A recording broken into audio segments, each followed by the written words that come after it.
All right, music fans, welcome back. Harmless Dave here talking about real music in real time for real people just like you, just like me. Of course, still kind of shaking off Hurricane Ian a little bit, but we're going forward with music, folks. That's what this channel is about.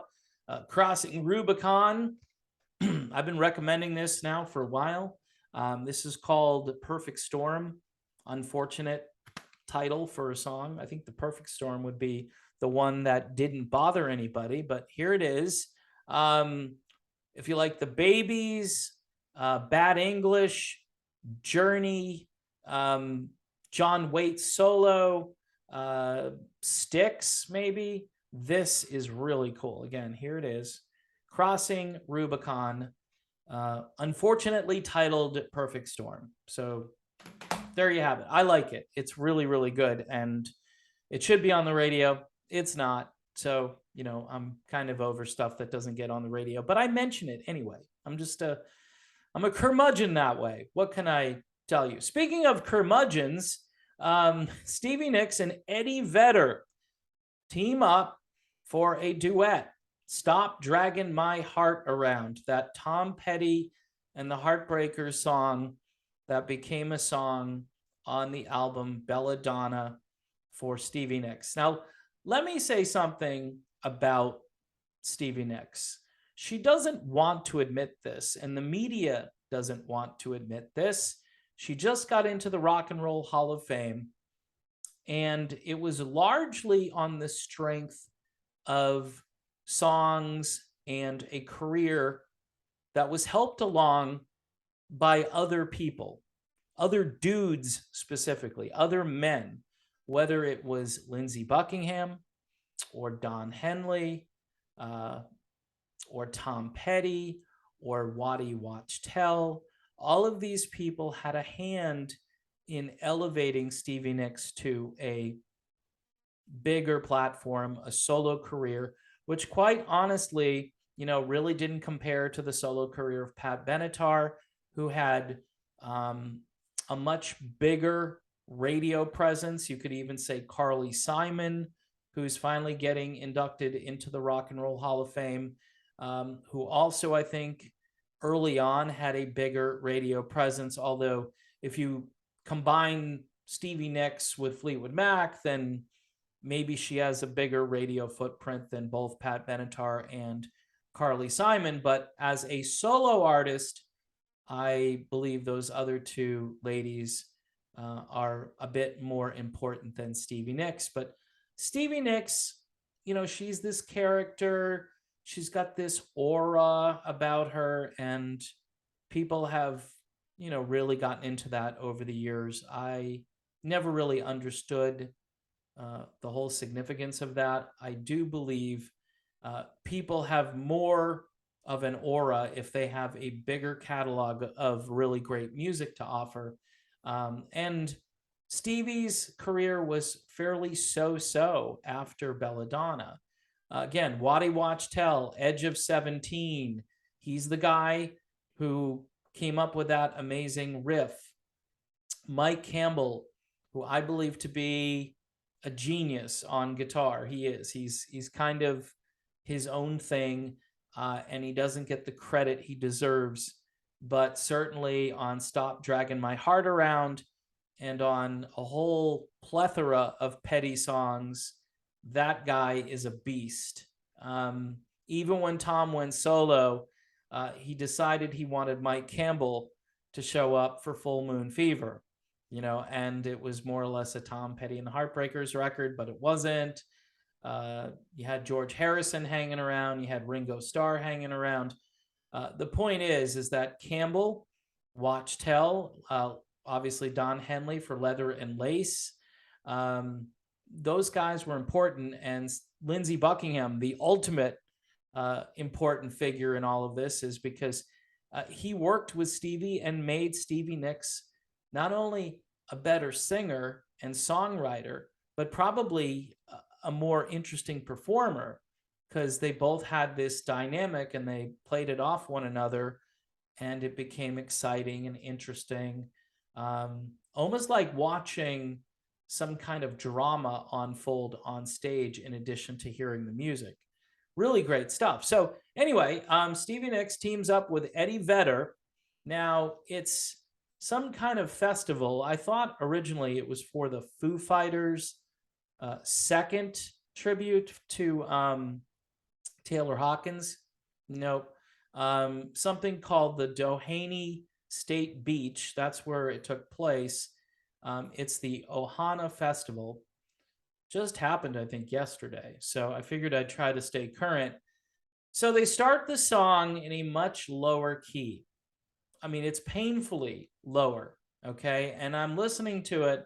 And this is what you kind of realize when the song starts in a lower key. Now, again, fans are drinking their adult beverages. I think you can even see a couple of cans of adult beverages in the shot. Whoever took the fan footage caught some of these fans guzzling $14 adult beverages. And again, good for them. You're having a great time. You don't realize that the song is in a lower key. It's Eddie Vedder. Oh my gosh, the king of grunge. There he is, along with Stevie Nicks, who is the queen of rock and roll, right? I've heard people call Stevie the queen of rock and roll. You put them together and it's a magical duet, right? Yeah, not so much. Doesn't hold a candle to the original, isn't sung in the right key. It seems plodding and very, I don't know, just run of the mill. I think she sounds pretty good, Stevie Nicks. I think she sounds pretty good for her age, but her voice stays within this one area. And Eddie Vedder, who doesn't compliment Stevie Nicks the way Tom Petty did when they sang the duet, he does okay. I mean, he sings. I mean, this could be any bar in America with a karaoke machine, except in a bar with a karaoke machine, you might be required to sing it in the original key.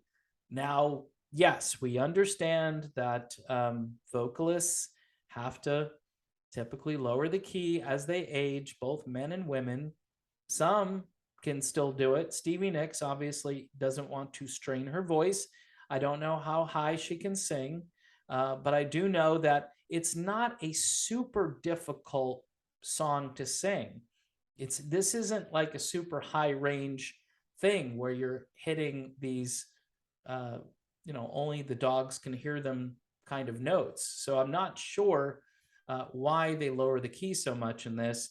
It's a mid-tempo song. So again, it kind of plods along.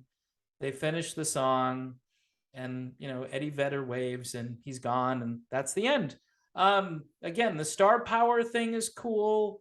Two legends on stage. You'll hear that, I'm a little not sure about Eddie Vedder, but most people in the rock industry, most normal people in the rock industry, believe that Eddie Vedder is like Paul McCartney, So in any event, I'm not one of those people, but the version out of a scale from 1 to 10, I'd give it like a 4, maybe a 5. I'm not sure why she chose Eddie Vedder, or he was just in the neighborhood, or they're friends. Based on their politics and their interests, I can totally see Eddie Vedder and Stevie Nicks hanging out. Like apparently Stevie Nicks and Eddie Vedder were really close to Taylor Hawkins. Who knew? I mean, I didn't know that much about Taylor Hawkins before he passed away. So again, I'm kind of in my own era for music, and I am interested in new stuff, obviously, but it's new stuff that nobody else is interested in, like this here.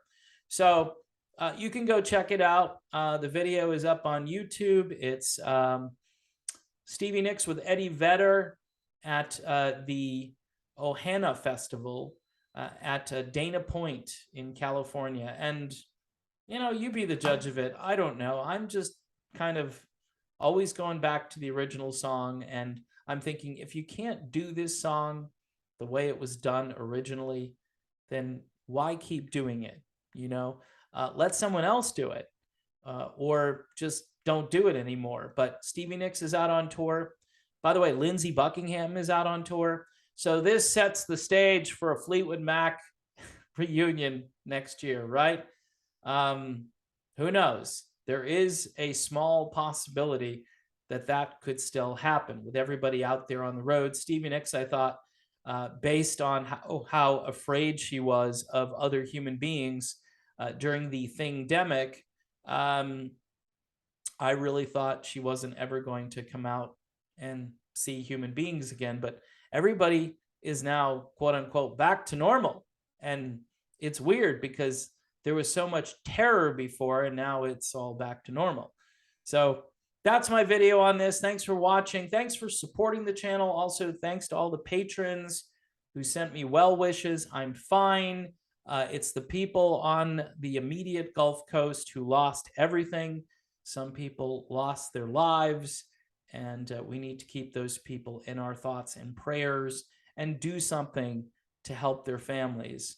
I would say don't rebuild this. Just, make it all a beach and then have people, use the beach, and then don't build houses and all these businesses and restaurants, because the same thing could happen again.